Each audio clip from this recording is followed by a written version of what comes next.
I mean, is Cooper Rush worth 2.5 points? I would hope Quinn Ewers put up a decent stat line against Arizona State. If he didn't, we have a real problem. You can say the same thing about Creighton. Okay, they had the one good game against Kansas at home. When Toast talks about the kicking market, it's like some earth is flat shit. Andy, true or false, this is going to be a dog walking. Dog walking. This is my dog walking of the day. I think it's going to be very ugly. Dog walking. I think this is going to be ugly. Hey, get the sauce. What's up, everybody? Happy Monday afternoon to you all. Hope you all had a great weekend. I had a good one. Obviously capped off with the Cleveland team total under a half run. That was a sick call. That was awesome. And you know what, Lindy, I don't know if you watched last night. I was sleeping during it. I tried to steal an hour. On the weekends, I can steal an hour of sleep from like 6:30 to 7:30 in between the afternoon stuff and the night stuff. I didn't set an alarm or anything. I woke up. It was 10:15. I missed the game. Looked and they had 0 runs. So it would have been so cool to watch that with everybody and sweat the ninth inning and shit. But yeah, that was awesome. And it was needed, honestly, because last week wasn't good for me. I would have to look, but I wouldn't be surprised if last week as a whole was the worst week I've had since baseball started. So it was nice to have a good weekend. It was definitely needed. Cap off what was a pretty rough week. I had a couple really bad days in there. So, yeah, coming into this week with some momentum, let's talk New York Knicks basketball. Okay, so I have one bet placed, and I suppose I'll start us off. All right, before I put this on the screen, I just want... Look, I get it if you're not betting the Knicks here. Completely get it. It was game 3 did not go our way. I'm isolating one aspect of this game that what have we seen the last 2 games in this series? We saw Boston jump out to a 10-15 point lead almost immediately. One of them was before I even got the goddamn game on the TV. They were up 14 already. That's back-to-back games where the Knicks were trailing 27-12 almost immediately. Now, one of those games, thankfully, the Knicks were able to come back and win at the end. I'm pretty sure Thibodeau knows they're not going to win this series. Down 12 to 15 points immediately every single game. So the bet I have placed right now is Knicks first quarter money line plus 130. I think it's a point for the Knicks to come out swinging in this one. Think we'll be winning for the first quarter. Now, as far as the full game, obviously you guys know I'm leaning towards the Knicks plus 6.5. I didn't bet it. It's tough to put your finger on. We've seen such extremities here. We saw Boston shoot 25% from 3. Then they followed it up by shooting 25% from 3 again. Then they followed that up by shooting 50% from 3. Are they going to shoot 50% from 3 again? No, probably not. But are they going to shoot 25% again? No, probably not. So trying to put our finger on where that's going to land, what kind of offensive effort, what kind of offensive production we're going to see from Boston. It feels kind of crazy because, as I've pointed out, the Knicks do have a very tough perimeter defense when Mitchell Robinson's on the floor. So if there's a team that is able to give Boston some problems offensively, the Knicks would be in that conversation as one of the teams that's a really tough matchup for them. So I don't think it's crazy that Boston struggles to shoot the three-point shot in this series. I don't think they shoot 50% again, but banking on the Celtics shooting 25% again is freaking crazy. So I don't know where it lands there. One thing I will say, we haven't seen a good offensive game from New York yet. And I know the Celtics have an elite defense. I'm sure that's part of it.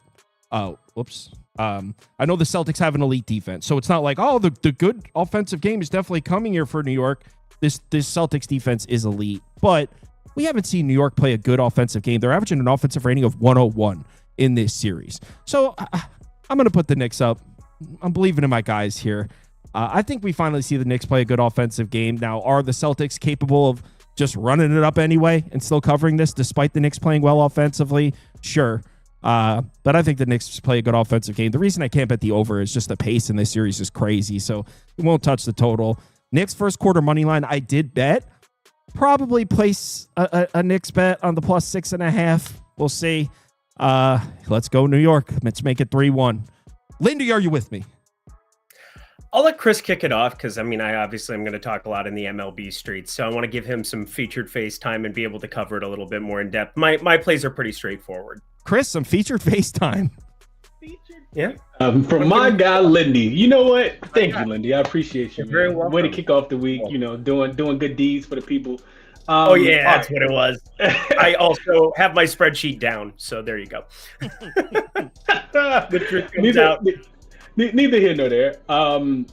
You know what, Gal? I went back and I watched the post-game interviews, and to your point, I don't think your Knicks first. I think you're a little ambitious taking first quarter money line. Maybe you just don't know tips. You just don't know tips, bro. You're an aggressive type guy, especially when it comes to your home team, and pretty sure Game 3 didn't sit right with you, so I get it.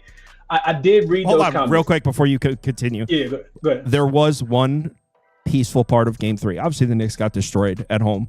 Not what I was hoping for, but you know what gave me a little bit of solace, a little bit of peace, knowing that in the fourth quarter, when it was 30 and the Knicks brought it back to 19, knowing that the Boston fans were uncomfortable, just knowing that they were not sitting, that they were watching. Not leaving them timeouts in his pocket. He was calling them. Yeah. Knowing that the Boston fans were watching with a 19-point lead in the fourth quarter and they weren't comfortable at all, it warmed my heart a little bit just knowing that. So that's a fact. That is a fact. So to your point, Kyle, Tibbs did come out, say, you guys weren't going to be able to play from behind. Jalen Brunson also had similar comments as well. I think if this was 2-2, I think I would be looking towards Knicks first half, maybe, to keep it close. And to your point, maybe first quarter as well. I bet Boston first half, Kyle. I bet -3 for Boston first half. The number is a little bit shorter. Am I worried that, the Knicks will come out and, I'm not going to say that they haven't been locked in and focused. I think that they have been. I think Boston has just been a better team. And then, their offense has kind of gone astray. It was some crazy stat that I had read the other day, not about how the percentages they have been shooting, Kyle. And you used to do this a lot, especially last year when you used to dig into the numbers. You used to get some of those advanced numbers on wide open shots, right? 6 feet or more. Yeah. And they were shooting like 20, they were shooting 25% in a couple of those games, but they were shooting like 20% on wide open shots as well. Then we see the regression back to 50. It should be somewhere in the middle. I think Boston will have just a one possession lead going into half. Typically they throw their best punch early in the games as well. So I bet first half. I also bet under. To your point, Kyle, about Knicks not having their best offensive performance, I think that Boston matches up with them really, really well with their ability to not have to double team Jalen Brunson. You can put Drew Holiday on them. Not that Drew Holiday is going to stop them, but you could throw Drew Holiday on them. Derek White's a solid defender. Jason Tatum, Jaylen Brown, all really, really good defenders. Porzingis being a little bit healthier. Minutes went up to 19 in the last game. I think we see Boston continue to play really good defense, understanding that one win at the Garden is nothing. You lose this game, you're in the same boat with the Pacers. You're down 3-1, and the Knicks only need one more win in 3 games. So wow, you'd love to see it. I do. I know you would. So I think that Boston continues to play really good defense. Maybe we see a little bit of positive offensive regression for the Knicks, which will be fine. They only scored 92, 93 points in the last game. But I do think, to your point, I don't think the Celtics are going to shoot 50%. So if the Celtics don't shoot 50%, that game still just got to 208, I think it was in the last one. I think we see regression. I bet under 209. I think there's a 209.5 on the market right now, but it looks like this is coming back down to about 208.5. So I have 2 bets. First half, Celtics -3, under full game, under 209 is what I got. All right. One thing I will say, Lindy, before you go, is something that I think hurt us a little bit in Game 3 was having that afternoon start. The first home game against the Celtics, that place is going to, having it in the afternoon, I've seen Knicks games in the afternoon before. They don't have the same intensity as the night games. So, Madison Square Garden is going to be an absolute zoo tonight. And if the Knicks get out to an early lead, the place is going to be erupting. So I feel like we didn't get our full home court advantage there in Game 3 because of the afternoon game. Like I said, I've seen a few Knicks home afternoon games, and it's not the same. In fact, I actually remember specifically Toast was in town, and I was like, yo, I'm taking you to a Knicks game. You got to see this. And he's never been to Madison Square Garden. And we went to a Saturday afternoon game, and I remember sitting there thinking, like, this isn't the best first experience on a Knicks game. It's usually, like, crazy. It's not really like that in the afternoon. So I think having an afternoon game, the place was still going nuts, but it just doesn't quite hit the same. Lindy? Real quick. Totally get it. Quick, let me just add this real quick as well, Lindy. Yeah. Real quick. So Boston, I forgot to mention these guys. They're staring right at me. I didn't mention them. Boston finished the season 8-3-1 to the under when they were coming off a game where they shot 45% or more from the 3-point line in the previous game. So in those 11 games, after shooting 45% or better, they actually were held under their team total in the next game 9 of the 11 times. But they won it with defense. So that's more but look to the under. Knicks also just 3-1 to the under at home games so far this season as well. Go ahead, Lindy. I'm done. Promise. What do you think, Lindy? Oh no, you're all good. I encourage it actually, because again, I get to talk MLB afterwards, and I'm pretty clear cut with this one. I think Mikal Bridges is a little bit undervalued, and I think there's actually some ladder potential there with his points. So 13.5 is the number, minus 120, a little bit vig heavy. You can go to 15 plus in like single game parlay land, run into like even money there if you want to go that direction. I'm going to play him at 15 plus. I'm going to play him at 17.5 plus. I'm going to hit him at 20 plus as well. One of the best characteristics about Mikal Bridges is he plays really good defense without ever getting into foul trouble. And what we're going to see is, I think, more consolidated minutes for the starters than what we saw last time out. Now, that being said, they brought Precious Achiuwa in for 6 minutes. They had 2 minutes of Huck Porty at the end of the game when it was over. They had 20 minutes of Miles McBride where he was still a -1. Obviously, the starters got ran out of the gym. OG Anunoby sits in the corner, doesn't do a whole hell of a lot, but only plays 31 minutes. OG Anunoby is actually at risk of having Mitchell Robinson chop up some of his minutes from time to time, because he can be a little bit more. I'm not going to say that OG Anunoby isn't important. He's extremely important on the defensive end, but I do think that there are lots of ways where Mikal Bridges just continues to play 40-42. And I do think we see consolidated minutes for some of these main guys. And if something happens with Cat foul trouble, which happens all the time, something happens with OG Anunoby foul trouble, which happens all the time, my guy Mikal Bridges is going to have an opportunity to at least be out there. And he's looked a lot better creating offense in the first 3 games than what OG Anunoby has. Now, I'm not going to compare him to Brunson or Cat, where it definitely needs to be said. But if you watched that game 2 specifically, they don't really have an answer for that third option for the Knicks. The Celtics don't. And I think Bridges finds lots of ways of doing it. And what I'm really hoping is somehow, some way, Mitchell Robinson can play himself onto the floor 4 extra minutes instead of OG Anunoby, where that usage becomes even more consolidated for these main 3 guys. And this just makes too much sense. If you have a team in Boston that's really found ways, they're not going to be able to limit Cat or Brunson. Like, Brunson's still going to be able to get his. Didn't shoot extremely efficient, I don't think, in the first 2 games either, and it still worked out. Mikal Bridges has a chance to truly eat up a lot more usage than is being projected in the marketplace. And those are your prime ladder opportunities. Plus, he's just proven it every single time out in his entire career. He plays such good basketball without getting into foul trouble on the defensive end. And that makes me pretty confident that at 13.5, this is too low of a number for his median outcomes.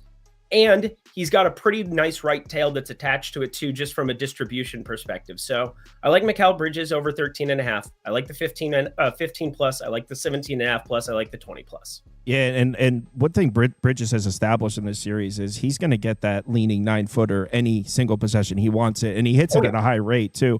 Honestly, I could see Bridges getting trips to the line in this one. Usually not his game, but if you watch at the end of Game 3, Boston was like biting on that, and they were like committing to stop that. So if he just does a little like hesitation fake and then goes in, he's going to get the foul every single time if he's paying attention to that.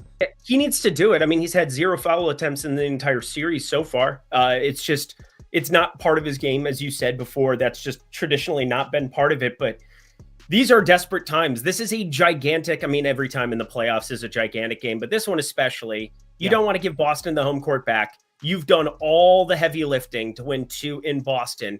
I mean, the chances of you winning 2 games in Boston in this series were astronomically small. And to be able to have home court here, you got to hold serve. Give yourself 3 cracks at the cookie. I don't know why I said it. That was the dumbest thing I've ever said. Cracks at the cookie. Here you okay.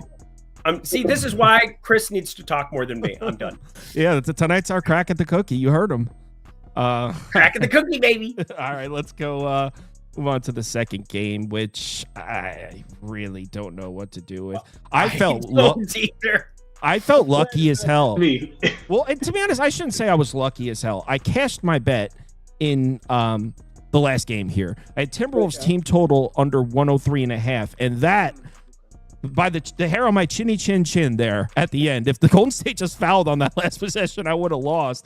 That being said, I feel like I did deserve it. Like it was looking like a winner pretty much the whole time. I was banking on Steve Kerr putting all of his eggs in the defensive basket with the current rotation he's working with. That was my thoughts in the last game. Minnesota team total under, because the only way Steve Kerr and the Warriors compete in this game is if they come out and turn this game into a crawl, all-out defense. And luckily the bet hit, but it was close as hell.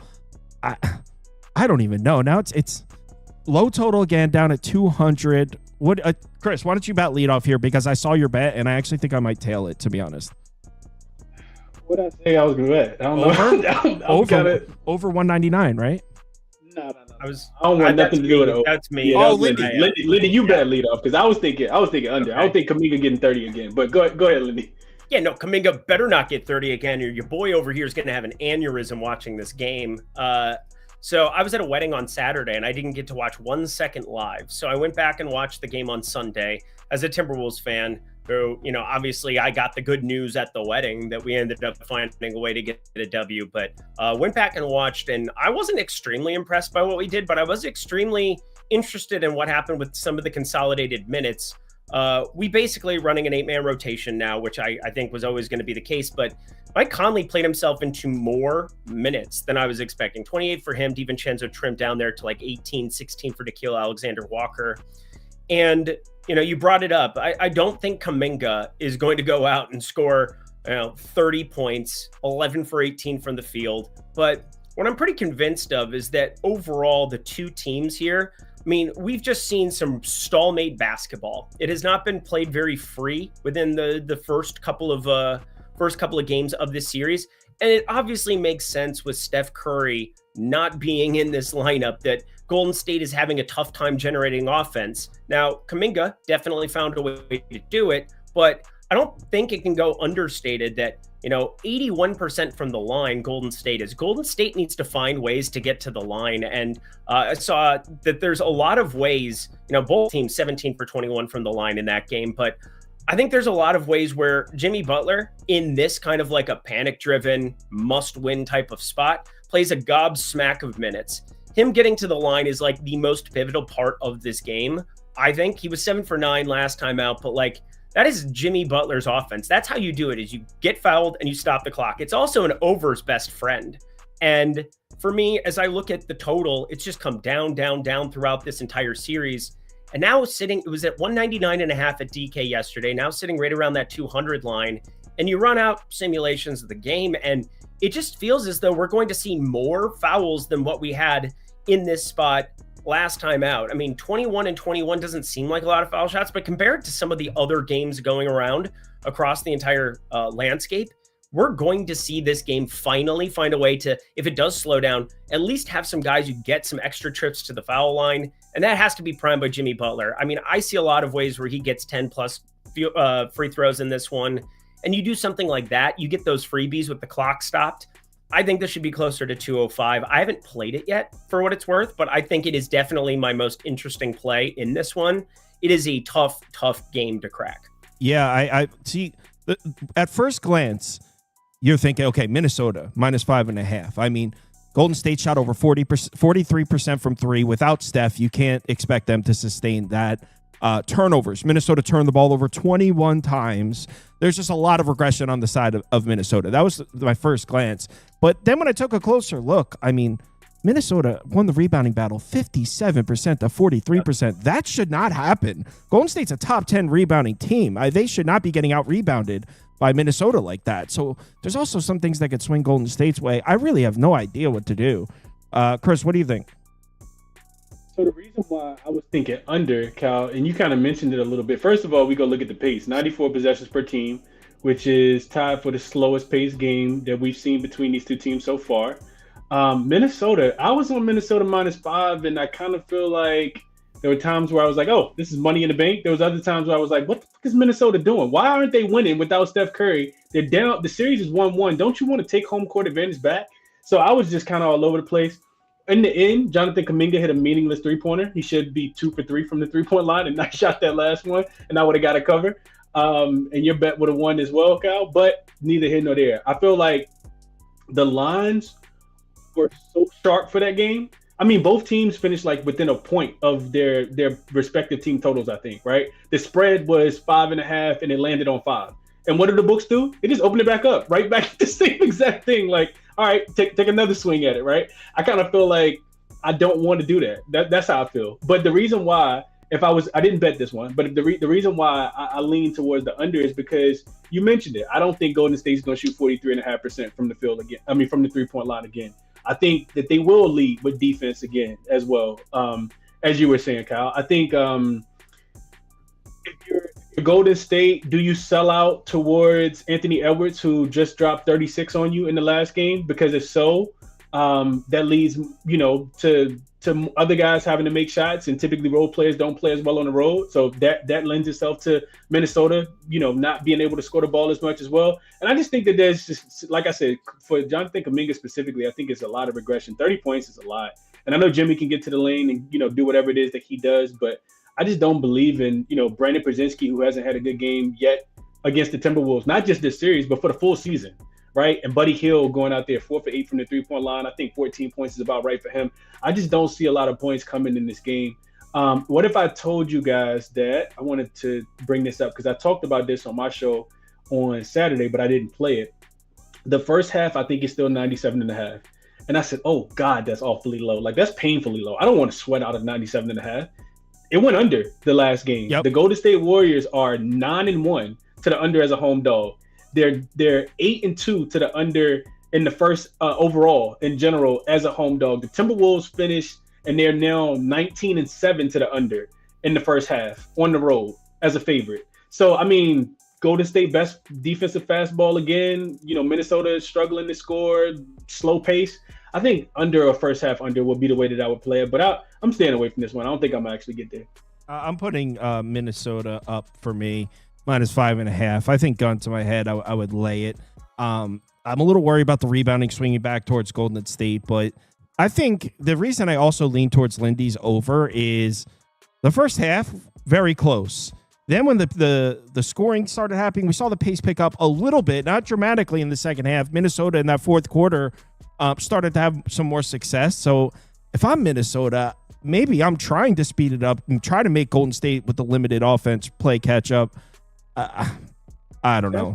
That was my thought process in the last game. Cause I said, there will be separation eventually. And to your point, if you're Minnesota, you want more possessions, not less, right? The more possessions without Steph on the floor, the bigger our margin should be for winning the game. But I kind of feel like I should have won my 5. Then I kind of feel like, well, maybe I got lucky with my 5. So I'll be on the sideline. But best of luck to you guys. Yeah, I might bet this to do some gambling later. Let's talk some baseball. Chris? We'll see how baseball does first. Best of luck tonight. I'll see you tomorrow, Kyle. Later. See you, Chris. Have a good one, bud. Let's talk Seam and let's bring Toast on. An inferior guest. Yeah. It's Make-A-Wish Day here at the network. Aww. All right. Good job, Toast. Here's a signed jersey. Lindy, I do the signing, buddy. Okay. I didn't know Toast knew how to read and write. Brewers minus one every day. Unfortunately, Tost. That's Alejandro Tosti, the golfer. You almost got there. So this first one, unfortunately, the line's gone here. Well, not unfortunately, I love it. Both of them. Yeah. Oh, what did you get? I got Cleveland +120 over 8 -105. Oh wow, yeah, I forgot you took the over.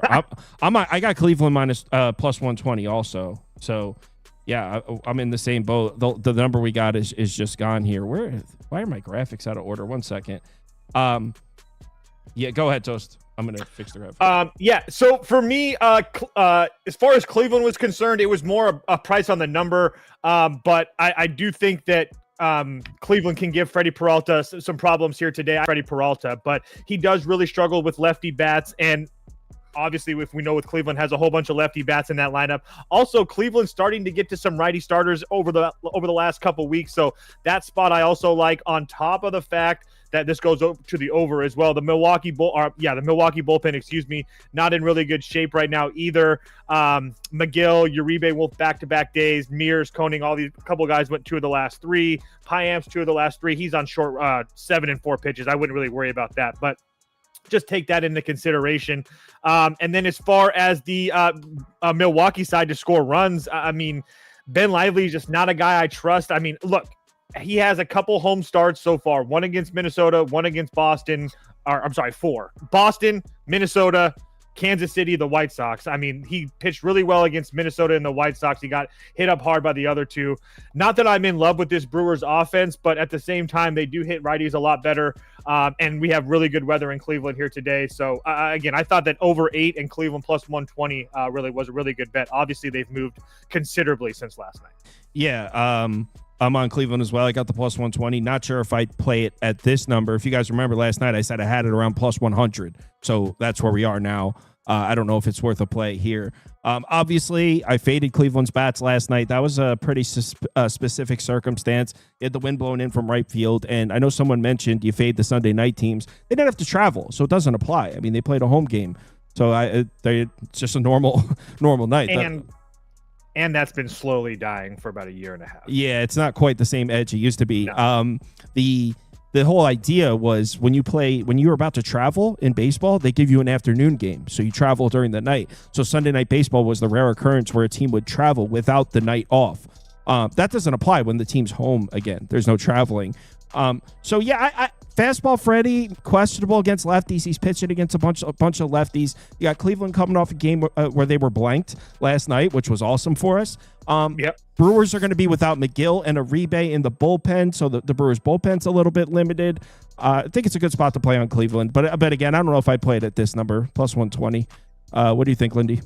Oh, Lindy has a home run in this one. Yeah, it would take heaven and earth to move for me to bet Cleveland at plus 102 with Ben Lively on the mound today. 4.81 xFIP, 261 BABIP. So like that has like negative regression printed on it as well. I mean, there's just so many problems that I have with Ben Lively, and there's just no way you could ever get me to bet him here. I'm on William Contreras to hit a home run. I'm on a lot of home runs today for what it's worth. I think Toast might know something about that, but that's just between him and I. That's good stuff. We're in the cool kid club, but we're trying to do smart things here. Had Bowers where I was paying attention. Hey, maybe Bowers ends up in this lineup. He is batting 7th. That's too far down the line for me. I'm not going to end up playing him. But I've got the one of the Contrarii. Is that the plural form of Contreras? He's definitely just due for positive regression. I mean, Ben Lively, the other part of this, he's giving up over a 19-degree launch angle with the wind blowing straight out to center. He doesn't have a strikeout pitch. He has absolutely nothing in terms of a breaking run value. There are major concerns with Ben Lively in this spot. I think a lot of pieces hitting wise on the Milwaukee side, very, very interesting in this game environment. And it doesn't seem like the numbers are reflecting it. Generally a ballpark I want to target lefty power in if the numbers are right, but Contreras is just way too long at plus 560. And then knowing some of the pieces from the pen that can come in, which I've kind of graded out for later stages in the game, I think this is the best home run play in it. Him and Manzardo, 1-2. All right, let's move on to the next game. Love me some Manzardo.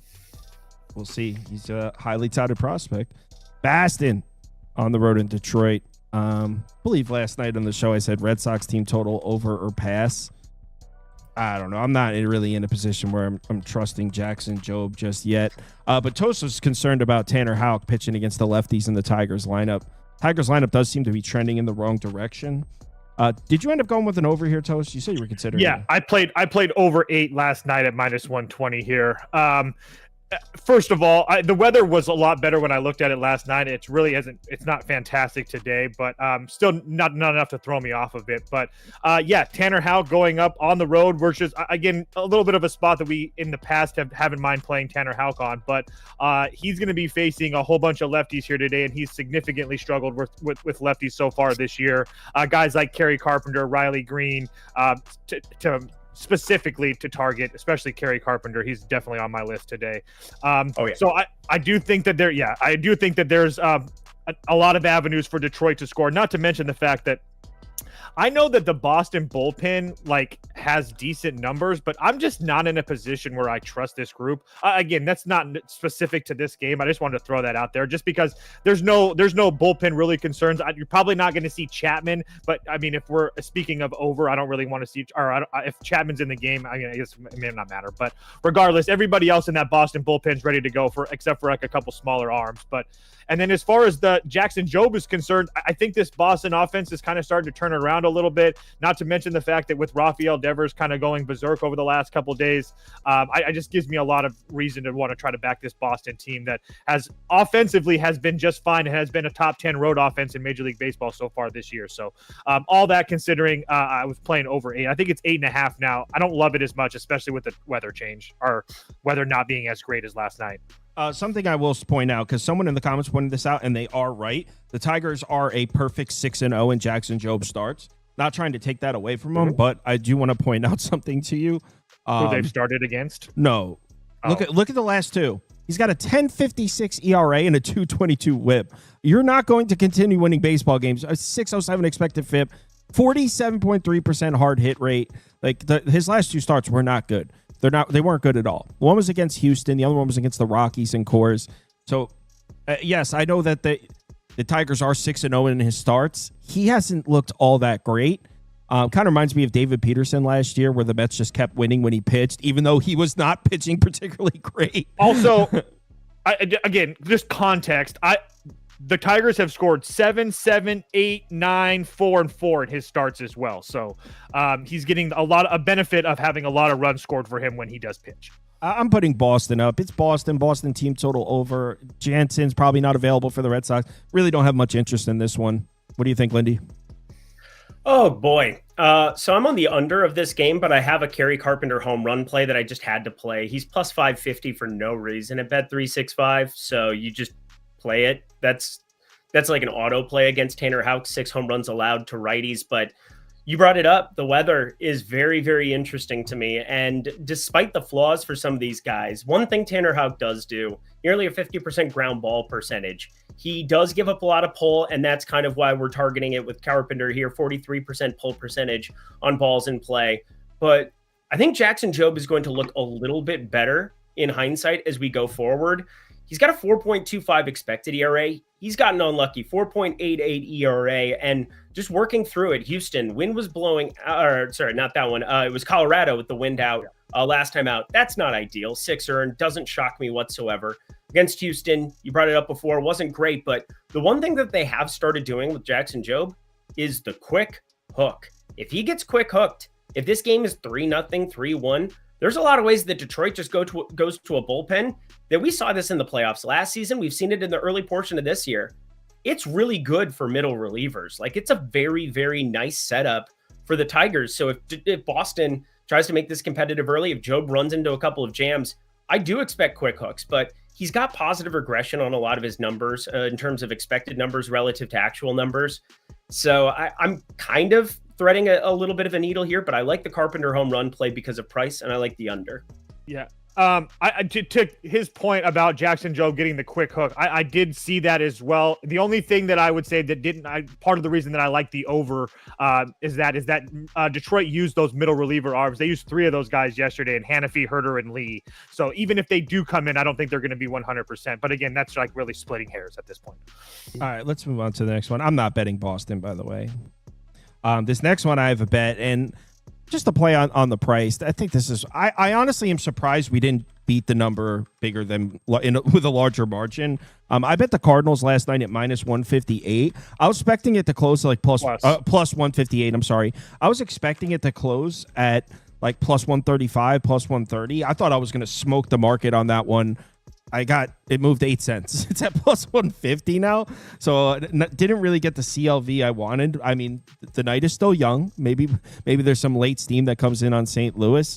But yeah, I just think this price is super exaggerated. We just talked about it. Philly played on Sunday Night Baseball with the travel. They're out in Cleveland. They got to do the media thing, ESPN, all that, then immediately fly home. St. Louis just played a series in D.C., which is right there. next to Philly. So Yeah. a significant, not to mention the Cardinals game was in the afternoon. So the Cardinals were right next to Philadelphia. They had the night off. So it's a much better spot for St. Louis. The Cardinals have been machines against left-handed pitching. I know a lot of you guys like Christopher Sanchez, and I'm cool with Christopher Sanchez too. He's a good lefty, but Yeah. the Cardinals have been getting to everyone. They just smacked Mackenzie Gore around for 4 runs. Smacked him too. Yeah. Not like, oh, they had a couple doubles or something like that. They smacked that boy. Before that, they crushed Mitchell Parker. Before that, they gave Andrew Abbott all kinds of problems. He only pitched 4 innings. Quintana, they gave all kinds of problems. They scored on David Peterson. They scored on Framber Valdez. They already saw Christopher Sanchez earlier in the year. Bingo. They only scored 1 run in that game, but they had 10 base runners against him. So the Cardinals against lefties, I've said this multiple times. I'm at a point when the Cardinals see a lefty, I don't even care who it is. You can count on them to score a couple runs because they're just a dangerous lineup against lefties. You got the Phillies bats, like I said, coming off Sunday Night Baseball. Liberator's been surprisingly effective this year. I mean, I'm not a big Liberator guy, and yes, he has pitched against the Pirates, the Brewers, but he also had a great start on the road at Citi Field against the Mets. Pitched really well, 6 shutout innings against this Phillies team. I doubt that happens again. Again, I just think this number should be about plus 130, and at plus 158, it was a play for me. So I'm in. I got a full unit on the Cardinals at plus 158. Like I said, market doesn't seem to like my bet as much as I thought it would. Toast? Well, you got to also, I think that's all not too crazy just because the public also loves Christopher Sanchez at home with the Phillies who won on Sunday Night Baseball. Like I can see a lot of people wanting to bet them. So I wouldn't worry about it too much if I was you. So for me, it's Cardinals first 5 team total over 1.5 minus 130. And I also played the over 8 as well. Full send on both of them. Kyle talked about it. As far as the only thing I wanted to say as far as details, as far as those Cardinals versus left-handed pitching, he mentioned it, the Andrew Abbott start when he went 4 innings. But when you give up when you have 3 hits and take 4 walks and get no runs, that's like almost like an aberration. And it's like they had him in back-to-back starts because the Quintana start, he went 5 innings, gave up 5 hits and 3 walks. So that's 8 base runners and only had to have 1 run. I mean, so really, if the Cardinals get a hit in either one of those 2 games in a certain situation, that's 2 or 3 runs possibly right then and there. So I just wanted to throw that out there. The Cardinals numbers versus left-handed pitching is extremely good. And I agree with Kyle. Liberator's been really, really good. I really can't poke holes in anything that he's done so far this year. But as far as the over is concerned, I do think that obviously the Phillies have been getting to some lefty starters. The lefty starters is usually the side of hand. Excuse me, I screwed that up. But usually lefty starters is the guys that we want to target with the Phillies. They got to Erod, they got to Mackenzie Gore, they got to Robbie Ray. They had only 2 runs versus David Peterson on 8 hits. I mean, all the lefty starters, they're pretty much, you can pencil them in for 6 to 8 hits for this Phillies team. So on top of the fact that this Phillies team always seems to be able to find ways to score at home, on top of the fact that Citizens Bank Ballpark is the best run environment on the board today, plus 20% on Ballpark Pal. It's going to be a fantastic weather game, and we've had so much success this year betting just blind overs in the bank so far this year. So there's no reason for me to stop doing that. So over and first 5 team total for the Cardinals. Gone? Looks like Lindy dropped out. I'm sure he'll come back in a second. But what you just said, okay, the ballpark's conducive for scoring runs, weather-wise tonight, which I think, I know this sounds crazy, but if this turns into a shootout with both starting pitchers leaving the game in the 5th, I think that favors the Cardinals. I will take the Cardinals middle relievers over the Phillies. That guy Graceffo is freaking nice. Like, I was making fun of him, and someone correct me in the Discord. They were like, "Yo, dude, that guy's pretty good." Like, Jojo Romero. Like, the Cardinals have some long relievers I trust. The Phillies, I trust 2 guys. I trust Alvarado and Strom. There's not many guys in the Phillies bullpen that I trust, and their 2 main pieces are lefties. You don't want to bring a lefty out against this Cardinals lineup. You're going to have to go with one of your righties. Who are you going to bring out? Kirkering, Romano? So if the starters are out of this game, and say it's like 5-3 Phillies, I think we're still very live going into the late innings because I think the Phillies might be a little limited in terms of who they can use. Also, on top of that, Alvarado and Romano did go yesterday. Short pitches, not worried about it, but Alvarado a lefty, Strom a lefty, Tanner Banks is a lefty as well. So 3 of the top 5 arms in that Phillies bullpens are all lefties as well. So lots of reasons or lots of ways you can get to St. Louis for sure. Yeah, I'm on it. Full unit on the Cards plus 158. That'd be a sick to win this one. Not to mention watching the city of Philadelphia go down is just Also warms my heart on a deep level.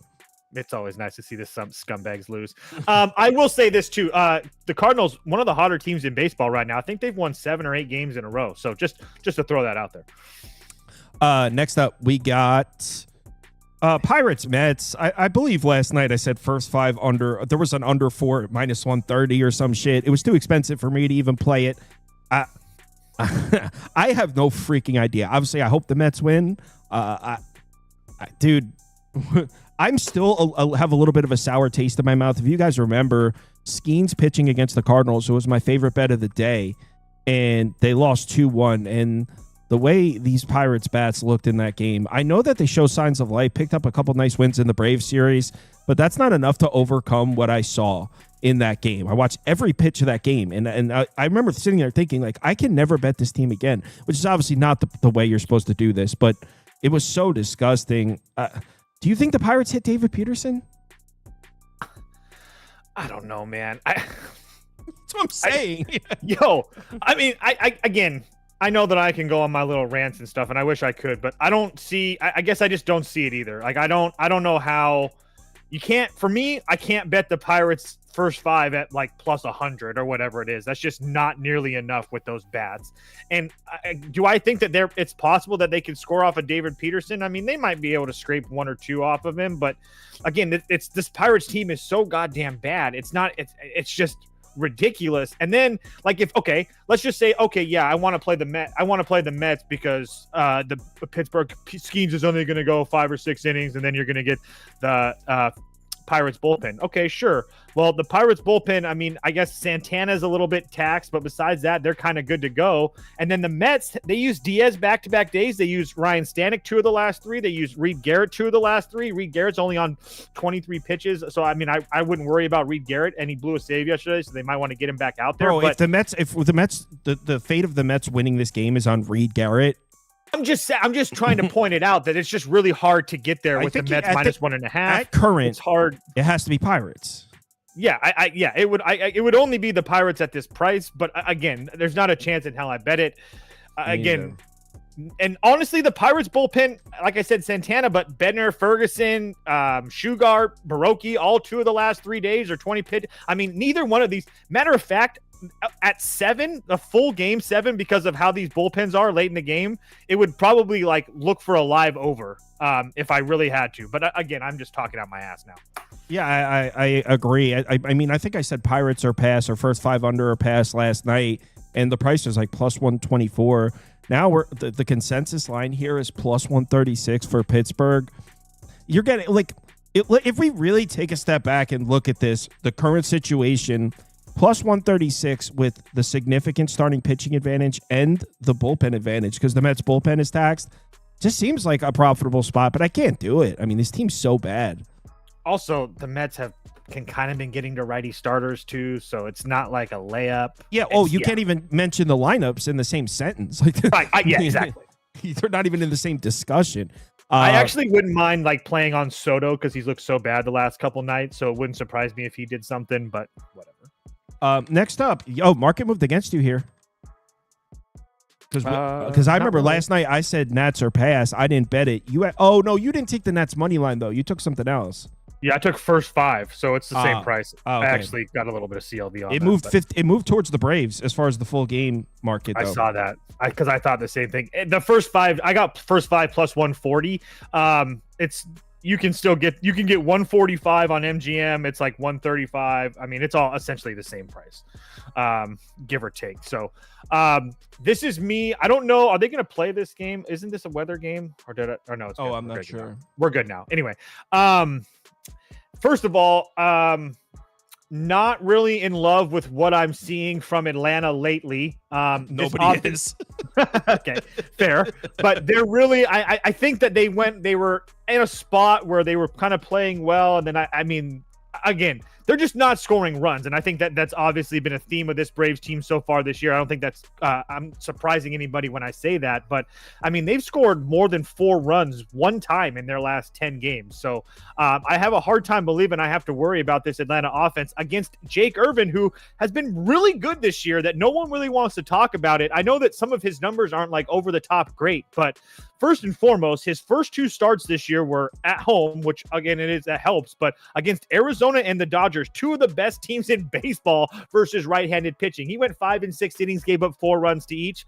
Really nothing crazy. And then his only other bad start was on the road in Philadelphia in the bank. I mean, but besides that, when he's faced teams like Pittsburgh, Colorado, Cleveland, the Mets, I mean, the Mets are a good offense, but regardless, when he has faced other teams than that, he's pitched extremely well, on top of the fact that he's pitched extremely well versus Braves in his career. Last year, he faced the Braves 4 times. He went, I think, 18 total innings, gave up 3 runs.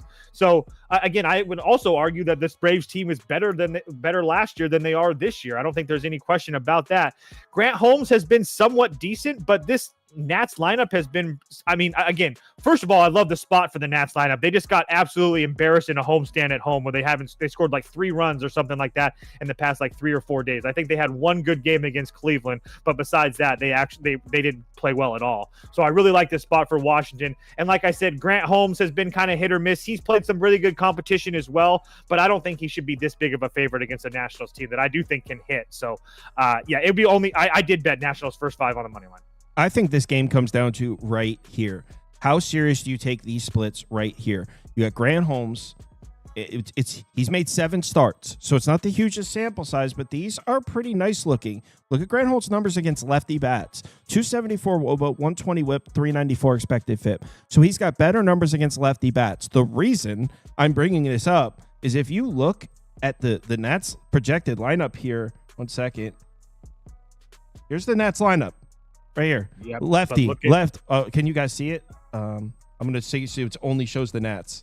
Look at the Nats projected lineup. We just saw that Grant Holmes has solid numbers against lefties. The Nats lineup, lefty, lefty, lefty, lefty, switch, who will be batting from the left side. Switch, who will be batting from the left side. There's only 2 righties in the whole lineup for the Nats tonight. So if you're a believer in those Grant Holmes splits against left-handed bats, maybe he pitches well. I think I'm going to go now add in the fact that it's a weird weather game. I think he might go under here. I can see that. My only retort to that, and I will give you that Washington isn't Arizona, but Arizona also has a whole bunch of lefties in their lineup, and they throttled him. So that was like kind of like my little bit of a saving grace there. But yeah, I get what you mean. Yeah, I'll go under a pass in that one. Lindy is on. I have a Matt Olson home run graphic here. So I guess that's what he's on. There you go. All right. Next up. Who's the other team? Minnesota? What do they have for lefties? Oh. Minnesota. Whatever. All right. Next up is Marlins Cubs. Trevor's that had me laughing.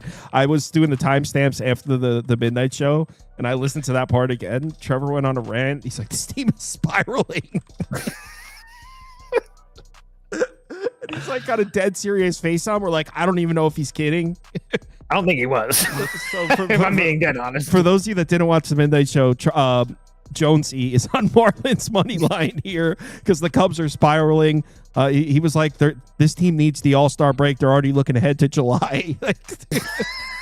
That was what it was. They're looking for the All-Star break. Like, dude, I don't think they are. They are still in first place. Like, they had a rough week. I don't freaking know. Lindy's back. Oh, Lindy's back? All right. Yeah. I don't freaking know what to do here. You got wind blowing slightly in, kind of. This ballpark has been weird this year.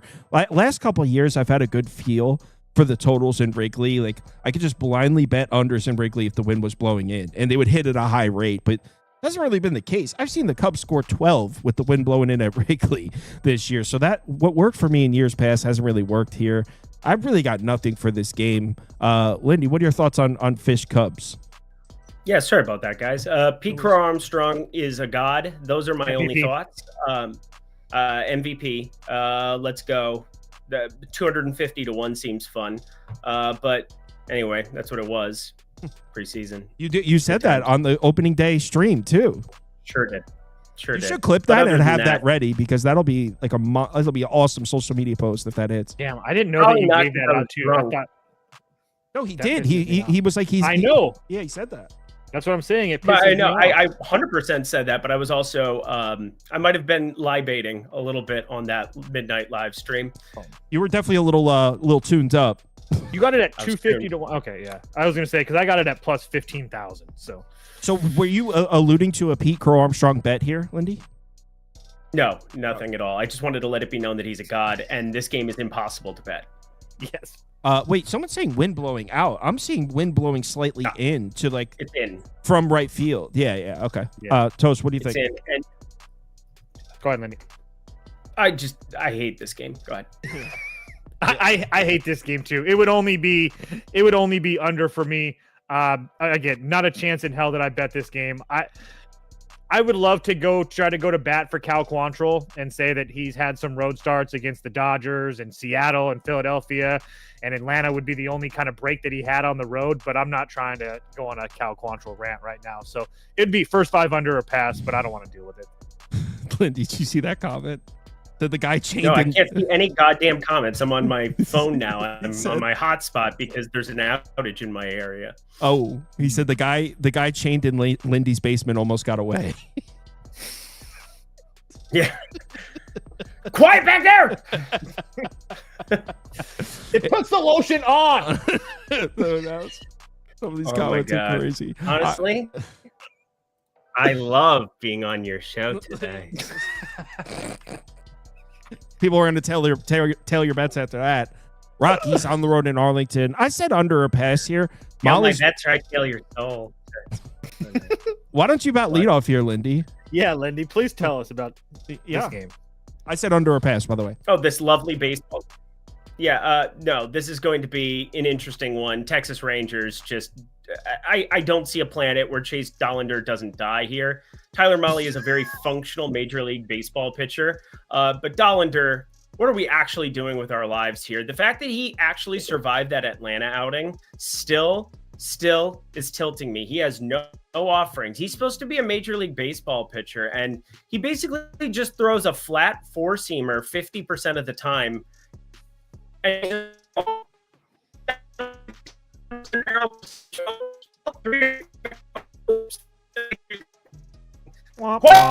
anyway, I didn't hear the end of that. His internet's spazzing out bad. Or is that just me, Toast? Is it spazzing out for you? It's passing out, yeah. Yeah, okay. Toast, what are your thoughts? It would only be Rangers minus 1.5. Again, the Rockies are so bad. Yeah. Again. Well, what are your thoughts on? Because Lindy was obviously just taking shots at Dollander. I took shots at Dollander. What are your thoughts on Dom in the Discord saying that he thinks Dollander is like a prospect? Well, I mean, he is. He's one of the Rockies' biggest prospects. I mean, that's not wrong. It's just a matter of if he's good or not. I think I even said this last night. It's really, for me, it's really hard to find out who he really is when he's always pitching in Coors. So again, take that for what it is. I'm not in a position where I think that he's great or anything like that, but for me and the guy that uses his eyes, I'm not I just need to see a little bit more from him. But I don't know. Is he going to be this bad always? Probably not. But at the same time, I'm not. I mean, it's not like he's facing like really, really good teams either. So I don't know. I'm not a Dollander guy. That's for sure. I think Dollander maybe getting away from Coors Field in Arlington, where there's been a lot of unders this season. I know the Rangers have been hitting, and we were talking about that on the show yesterday. The last couple of days, I think the Rangers lineup is back, so that worries me a little bit. But Dollander maybe a little bit of a sell high, and I think the final score could be like 5-1 Rangers. So I honestly don't hate this under. How high of a prospect was he? I don't know, but the dude in the Discord, Dom, who's a big baseball guy, he's not just like he a knows what red. he's talking about. Yeah, he's a he's top 10 pick. Oh, he's the top 10 pick. So he is a highly touted prospect. Like, he's big on him. He's the number one prospect for the Rockies, and he's off. I heard he's the number one prospect for the Rockies, and then and then it went silent. And then he said he's awful. Yeah, I was gonna say I knew he was highly touted. I knew that. So I take him, and there's only like one other guy that they even have that's a remotely top prospect for pitching. It's Bleak in Colorado for sure. I both these guys disagreed with me last night in the midnight show. I still think Trevor. I'm not going to that. Oh, okay. Well, Trevor disagreed a little stronger than you did. I was the only one taking Houston last night at -116. This lineup's hitting. This is a top 5 home lineup on the season. This is a top 5 lineup against righties in the last 2 weeks. This lineup is hitting, and it has nothing to do. I know that there's a chance that what's his name might not play. Altuve might not play. I don't even care. This lineup is red hot. He's got like a 516 OPS. And he is playing. And he is playing anyway. So it wouldn't even matter. It wouldn't move the needle for me if Altuve is playing or not. The Astros are hitting. Michael Wacha's in a tough spot here. The Royals are not. I know they're finding a way to win games. It would only be Houston. I mean, if I took the -116, it looks like I would have got a few cents of closing line value here. It only Houston for me here. I didn't end up placing this though. Toast. It would only be Kansas City for me. I just feel like they have a pretty significant starting pitching advantage. I'm a pretty big Michael Wacha guy. I will give you that his road numbers aren't nearly impressive, but at the same time, I mean, Baltimore, we know, I mean, they're terrible, but they can hit right-handed pitching at times. Detroit, another team. The Yankees, another team. So I keep on saying this. The Royals are an enigma to me. I don't know what to do with this team. Their numbers look somewhat What did you decent. used to say? You used to say they got a horseshoe in their ass or something? Yeah, they got a horseshoe up their ass. Like it doesn't make any sense to me. They're winning a whole bunch. They're winning a whole bunch of games and they're not scoring runs. So they're 16-4 their last 20, 7-3 their last 10, and that's after back-to-back losses to Boston where they scored 1 run each. But prior to that, they had been winning a whole bunch of games. Their bullpen's rested. I don't really even hate Gusto. I mean, I like the fact that all he does is pitch at home, which is probably a positive for somebody young like that. But I mean, yeah, it would only be Kansas City for me. I have no interest betting this game. I'm very curious to watch how this game plays out, though. Lindy, okay, let's see if you can remain with us. Nothing. Is that a pass? Okay. It actually looks like he has a clear connection right now. Let's keep our fingers crossed. Yeah, let's go. Next game. I'll go first. Go. Actually, I'm kind of curious to hear your thoughts on this. Yeah, go ahead, Lindy. Mariners, Yankees. Yeah, Mariners, Yankees is pretty wild overall. It is just such a tough spot to figure out what to do with some of these Yankees bats because we haven't seen numbers like this forever. You just got done with a series with the wind blowing straight out in Oakland in a AAA ballpark. But Emerson Hancock is just terrible. He's no good. He's very bad. And I want to find something. There's lefty power that plays up in this ballpark. Aaron Judge is on an absolute heater beyond heaters. There's ways of being able to like play this game. But I mean, other than like some single game parlay type stuff that I'm going to fire up and, you know, Toast knows kind of what I'm talking about. I can't find a lot of reason to attack anybody there. Do you have a specific batter in mind? Because everybody's popping, but I just don't trust this ballpark. This ballpark just drives me absolutely berserk. My model likes the best. Rowdy Tellez and Ben Rice are the two. JP Crawford as well. Okay. Tellez makes a lot of sense for me, but the main one that on the Ben Rice, Trent Grisham was popping for me earlier as well. Obviously, lefty power, whether it's Cal Raleigh, Jorge Polanco, all play up in power from the left side in this ballpark, and it's pretty straightforward. Why? When Adley Rutschman had the home run derby there, he was the only left-handed hitter in it, and it was a big talking point until Adley Rutschman went to the plate, and they realized he had no bat speed or power relative to everybody else in that contest. But that's beside the point. That's conversation for a different day about bat speed and other things. And I don't know, the home run derby being awesome, but I definitely want Ben Rice in some capacity, some way, shape, or form. Trent Grisham. I got to find something here, but I still haven't. So I tailed you, as you guys know, if you watched last night, I tailed Toast on this one, and it's the only one of my bets that didn't beat the market. So thank you, Toast. It's getting better. Just give it some time. I tailed Toast on the over 8. And I wake up and the market's moved 1.1% against me. So thank you for that, Toast. Destroying my portfolio on a day-to-day basis. At least the Cleveland one looks good. Yeah, the Cleveland one does look good. 3.6% CLV there. I'll take it. All right, Toast, tell them why I tailed you. Okay, so to answer Lindy's question, just play Judge as a Seattle homer, as they like to say. I know he just absolutely rakes in this ballpark. 79 at bats, 10 home runs already, a 1.2 OPS. I mean, this guy just anytime that he comes to Seattle, just absolutely steals the show. So, on top of the fact that I already know that Aaron Judge is going to go nuts tonight, I agree that Emerson Hancock isn't very good at all. On top of the fact that this Yankees offense is the best team in baseball on the road. I love to give the Yankees fans now crap you like about the Yankees offense. I love to give the Yankees fans crap about their bats going in and out, but they've been pretty good. And on top of the fact, they've also seen some pretty good right-handed pitching over the last week with Cease, King, Pivetta.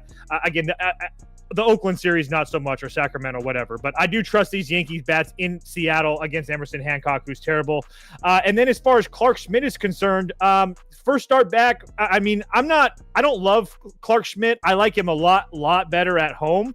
But as we also know that this Seattle team has been getting to righty starters, 3 off of Francis, easy money, Kevin Gausman, Severino, Jack Leiter, Kokonowitz, Max Mayer.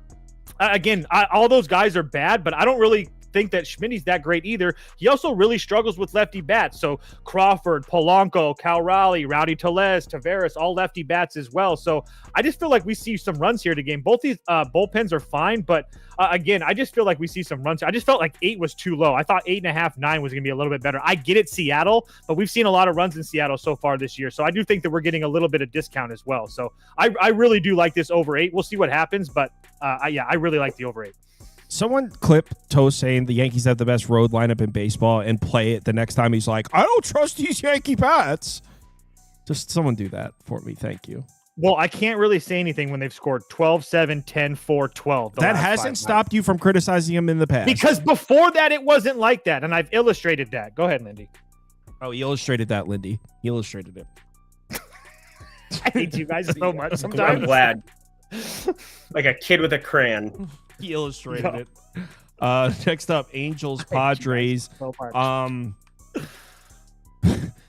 On one hand, it's Michael King making a home start against the Angels. And then on the other hand, you got the Padres coming off a series in Coors Field, which is basically Saturn, and then flying home. Not only that, they went to Pittsburgh, New York, then Colorado, now home. Like, it's a terrible spot for the Padres. I don't have the backbone to even glance the Angels' way here. I don't either. I was going to say, I'm curious to hear what Lindy thoughts is. I'm not betting Padres minus 1.5. I don't really want to deal with that, but with King and a rested bullpen behind him, I get that they're coming out of Coors. I don't love the spot. That's why I'm not betting it, but I don't see how you get to the Angels here. Lindy, I don't think we can get. Well, Lindy could try. He's showing red on the connection. Yeah, I won't in way, shape, or form back San Diego any way I can. I already did. So I did lay the 1.5. And then I like Michael King. Michael King is going to just shred them up. The Angels, basically no lefty power showing up whatsoever. What's up? You're in and out, but I can kind of hear you. I don't have a graphic. Go on. Keep going. I don't think he can hear us now. Damn it. What was his play? I don't know. I don't have a graphic for it. I'm trying to look. No, I don't have a graphic for him here. Can you hear us, Lindy? There he goes. Yeah, I don't even know. I guess you can't even take an under because it's at 7 and it's the Padres against Kikuchi. How do you even?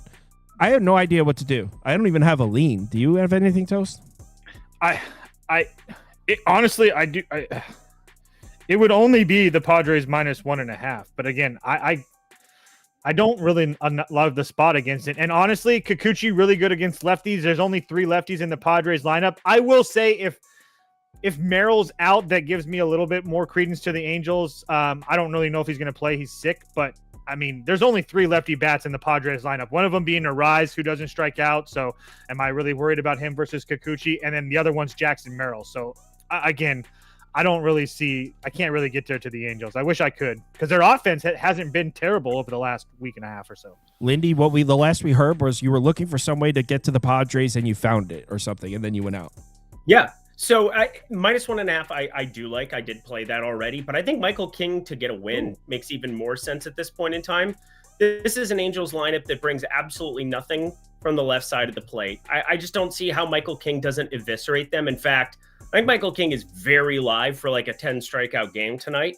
I'm going to be kind of taking a look at that as well. But what planet are we on where there's anything in the Angels lineup that we're remotely concerned of outside of Zach Neto? Taylor Ward had some glimpses, I suppose, but I mean, Michael King, 204 expected batting average, 27% K rate. Everything about Michael King is just standing out for me here. And then the absence of any kind of lefty power whatsoever. I mean, that's where he struggled. 1.08 whip. I mean, you want to call that struggling, I suppose, but 0.88 whip against righties. My freaking God. I mean, the Angels just have nothing. They have nothing. Absolutely nothing. This is just San Diego run line. Michael King to get a win plus money. What are people saying in chat now? There's this one comment. So it's inappropriate to read, but you should go look at it from Nations. It's funny. Also, I think the Angels K the most in Major League Baseball. Take a screenshot of it, and then also send me their address. I need friends in my basement. It's not like a disrespectful one. It's just more like a funny, witty one. I don't want to read it publicly.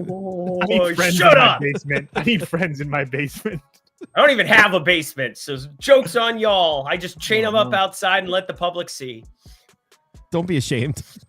It's all right. Snakes Giants. We got some CLV on this one. Yeah, you're welcome for this one. I like the Snakes too, bro. That wasn't just your pick. In fact, I posted the graphic first. Because you're the producer. I suppose I do have the advantage in that department. All right, so I'm on the Snakes. This is my pick. You can have it. You can have it. I'm good with that. As long as it wins, that doesn't matter. I split my money in half. I got half on Arizona -1.5, half on Arizona money line. We talked about it. Me and Toast talked about it. Well, actually, Toast talked about some other things. And what I brought up was, dude, the strength of schedule for Arizona is freaking crazy. They played the Dodgers, the Mets twice, the Phillies, the Braves, the Phillies twice, actually. If you look at their last 5 or 6 series, it's like every single elite team in the NL. So, yeah, okay, they're 9-11 in their last 20 games. The Diamondbacks are a better team than the Giants. I'm sorry. I'll come out and say it. I know we got a couple Giants fans in the comments. It's not a secret. They're a much better team than the Giants this year. We have the starting pitching advantage here. I know Verlander's been pretty good in his last few starts, but pitching against all these lefties in the Arizona lineup, I think Verlander's due to get teed up on. I think the Giants bullpen is a little bit taxed as well. Walker, Doval, Rogers, Eric Miller all pitched. Now, they were rested, so they'll be available to pitch again. It's not that they don't have those guys, but they did all pitch yesterday. Meanwhile, the Arizona bullpen completely rested. I got this one at -102, and I got the -1.5 at +158. So I got some good numbers here as well. I'm in on the Snakes. Toast? Yeah, I can't really add much to that. I just wanted to point out, you mentioned the Diamondbacks versus strength of schedules, and the reason that I wanted to bring that up is because if you look at if you're watching this show, you don't need me to tell you that the Diamondbacks are really, really good versus right-handed pitching. And if you look in our spreadsheets, the only time that they've struggled was Kodai Senga twice, Griffin Canning, and Aaron Nola. And the Aaron Nola, I know you can say that he hasn't been very good this season, but that was him after getting embarrassed. It was only a matter of time before we saw the real Aaron Nola. So I don't really put too much stock into that. On top of the fact that I've heard multiple people say, "Oh, Justin Verlander might be back. We got to take a look at this." What are we looking at? He had he had 3 good starts: Colorado, Texas, and the Angels. All 3 teams that are bottom 3rd in Major League Baseball offensively. Philadelphia, Cincinnati, Seattle, and the Cubs. He looked absolutely terrible against him. I would put Arizona up with those teams. I think Arizona is one of the best teams in Major League Baseball versus right-handed pitching. At minimum, top 5. And then on top of that, you have Merrill Kelly, who I guess last night, now it's -120, but I still don't understand this price. I mean, Merrill Kelly has been exceptional for his career, to be honest with you guys. And this year he had 1 bad start in the Bronx where he gave up 9 runs. And then since then against Baltimore, on the road at Miami, on the road at the Cubs, Atlanta, on the road at Philadelphia, the Mets. I mean, he's looked absolutely fantastic. And now you have the Giants coming in from a road trip where keep in mind, I know that the Giants at home has been a play on. They're 12-5 at home. I think 4 of those wins are walk-off wins. So let's just say 2 of those they don't get. So really they're more like 10-7 at home or something like that in my opinion. They're also coming home from a road trip with no rest. And as Kyle mentioned, they used those arms in the bullpen last night, but also those guys are terrible. He neglected to tell you that Miller and Walker both blew saves or opportunities yesterday. So And the guy that's in Middle Reef that you trust for them, Hayden Birdsong, went 31 pitches yesterday. So I don't even know if he's available today as well, because they like him in that longer relief role. So I just don't understand. I didn't understand the price last night. The minus 120 makes a lot more sense to me today. But I mean, Arizona has a full rested bullpen behind Merrill Kelly as well. Like this makes absolutely no sense to me. I have a full unit and a half on Arizona as well. Well, it made no sense last night, but the line's getting closer. It's up to minus 118, minus 120. Lindy, do you like our snakes pick? Yeah, I got it at plus 105. So how you like them apples? These are sharp good alert! things. Sharp So, alert! Sorry, I had a DS. You can blame the fake sharp. I blame my mother. Very I blame fair. my mother, and I blame my wife for having my Mother's Day opportunities yesterday. I missed this number. That's not on me. Yeah, well, it I was also evenly- blame Toast Mother. Yep. But I always good. You're able to get this over at some of the exchanges as well. I mean, you can kind of snipe some of those better money line numbers over there, especially early action for it, like Profit X, No Vig. A really good opportunity to be able to jump over and feel really, really good about what you get there. But even money was kind of where this was hovering at when I was recording last night. Made no damn sense to me. All the points you made. I want to emphasize this too. He's had 4 home starts, all 4 for Arizona. The roof has been open. Do you know how hard it is to pitch in Chase Field with the amount of real estate that exists there with the roof open? He's had amazing home results too. Sub 1 whip. I love everything about this play. I didn't understand it. Rested Arizona bullpen. I don't expect San Francisco to keep raking at the the level of which they had early on in this season. And Arizona against any righty, specifically a fly ball righty and Justin Verlander, you can still, I'm not feeling great about anything, Corbin Carroll or things of the liking, but let's also not sleep on the fact that they just called up a kid that I absolutely love. Yep. This kid is so damn good. I watched him play a lot of baseball over the course of over the Cactus League. And he is extremely impressive. They're going to move him all around the lot, find a place to play him every single day, as they should. He is destroying AAA. He is like former #1 pick, I believe, or like top prospect for sure. I'm very excited about his prospects. This is not the best spot to get dropped into in San Francisco, but get out, run, make it living hell. Justin Verlander versus Merrill Kelly. I definitely trust the Kelly side more. Let's go. Yeah. We're a Snakes program tonight. And just to Lindy's point, the only 3 prospects in Major League Baseball rated higher than Jordan Lawler: DeVries from San Diego, the young shortstop; Bubba Chandler, the other guy that's supposed to be a pair with Paul. He's my god. Bubba Chandler's my everything. He's supposed to be Paul Skeen's best buddy up in Pittsburgh, and then Roman Anthony, who I don't understand why he's still in in the minors either, but whatever. Lindy, where can the fine people find your stuff? Oddshopper.com. Sorry about my Wi-Fi. It is annoying, but stuff happens from time to time. Hit the like button. Thank you, Sauce and Toast. Always nice to see you, gents. And a little bit of got to do it. We got to be doing that. I mean, it's too good. Dodgeball time, baby. We got to dodge, dip, dive, duck, and dodge. Everyone, I haven't seen that movie in so long. New betting league starts today. You're down to 48 minutes to submit. So if you're getting into the betting league this week, if you miss the first day, you start minus 3 units behind everybody. So if you want in, you got 48 minutes to submit your picks to get in. Congrats to Chuck Force for winning last week. Pulled it out with a 4-0 sweep in the finals. Played Dodgers 4 ways. Dodgers minus 1.5, Dodgers money line, Dodgers team total, Dodgers first 5 for the win. A Dodgers sweep for the championship. Dude, I got to stop reading the comments. I have to go back and look. Everyone, enjoy your night.